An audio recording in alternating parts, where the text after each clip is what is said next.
को हो न सका किसी के कद का अंदाज़ा, कि सका किसी के कद का अंदाज़ा, वो आसमान था मगर सर झुकाए चलता था।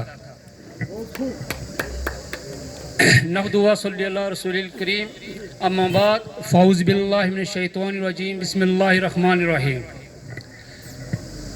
फ्राम द इनिशियल स्टेज, इस स्टेज तक जितने भी लोगों ने बोला है मैं सबकी तायीद करता हूँ। टाइम की काफ़ी किल्लत है, अब और भी शायद लोग मेरे बाद लोगों ने बोलना है। मैं ज़्यादा समय न लेते हुए 2 या 3 चीज़ें मैं आपको आपके रखूँगा नज़र। एक, सबसे पहले हमारी मुहिम जो ये लोग बोल चुके हैं, सबसे पहले हमारी मुहिम जो चली, जो इकबाल साहब आज एक स्टेट में नहीं एक सेंट्रल में पहचाने जाते हैं। मैं भी काफ़ी देर से बीजेपी के साथ जुड़ा हूँ, 2016-17 से मल सब जानते हैं, लिहाजा मैं इंटरनली चलता रहा, ओपनली नहीं आया, क्योंकि दरहाल में कुछ लोग ऐसे थे कि यहाँ पे चलता है इस किस्म का सिस्टम।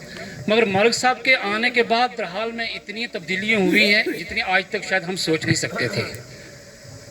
एक मेरे उस्ताद भी बैठे हैं यहाँ पे, जिन लोगों ने मुझे यहाँ तक पहुँचाया, तालीम दी है, मैं उनका भी शुक्रिया अदा करता हूँ। बात यह है कि इकबाल साहब ने जो काम किया है वो आज तक शायद तारीख में इससे पहले किसी ने नहीं किया होगा। मेरी उम्र भी शायद 40 साल हो चुकी है।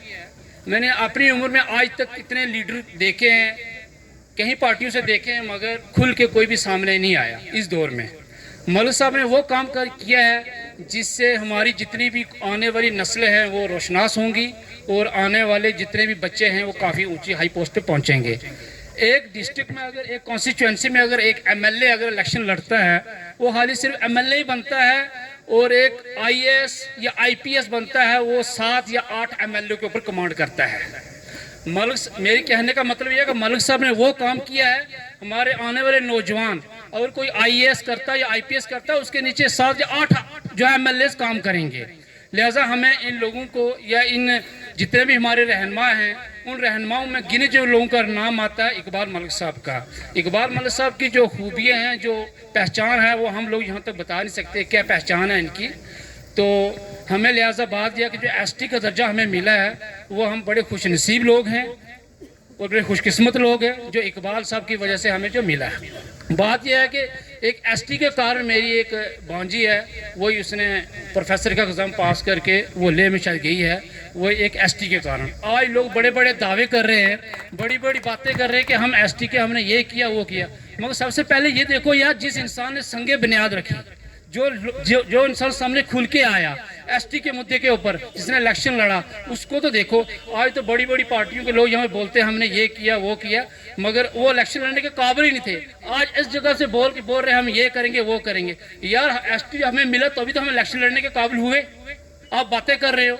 लिहाजा हमें इन लोगों को जो है बातों में नहीं आना चाहिए, हमें खुल के अपने एरिया की तरक्की करनी चाहिए और अपने लीडर के साथ चलना चाहिए, शाना बशाना खुल के, और लीडर को है जो आगे हमें सपोर्ट करनी चाहिए। लिहाजा मेरा एक ही और हम ये अपील करते हैं, सब लोगों ने ये बोला है कि मलिक साहब को जो है वो राज्यसभा का मेंबर लेना चाहिए, हम भी इसकी तायद करते हैं, मेंबर जाना चाहिए। मगर मेरी एक और ही अपनी तरफ से एक नाचीज़ होने के नाते में एक चीज़ और भी रिक्वेस्ट करता हूँ सेंट्रल गवर्नमेंट से और स्टेट गवर्नमेंट से, कि अगर राज्यसभा में अगर आप हमारे मलिक साहब को अगर लेते हैं तो वेल अच्छी बात है। और भी सेंट्रल में बड़ी बड़ी पोस्टें हैं, और भी स्टेट में बड़ी पोस्टें हैं, किसी और बड़ी पोस्ट पे अपॉइंट कीजिए, किसी का चेयरमैन बना दीजिए, किसी का मेंबर बना दीजिए, रेलवे बोर्ड है और बड़ी बड़ी बोर्ड्स हैं, कमेटियां हैं। लिहाजा है हमारे मलिक साहब को किसी अच्छी जगह पहुंचाए। अगर आपने जम्मू पुंछ के अगर मुस्लिम डोमिनेट एरिया को, वोट्स को अगर मजबूत रखना है, उस अगर आगे आने वाले अगर दौर में अगर वोट लेना है, तो मलिक साहब को आपने किसी जगह पे पहुंचाना होगा।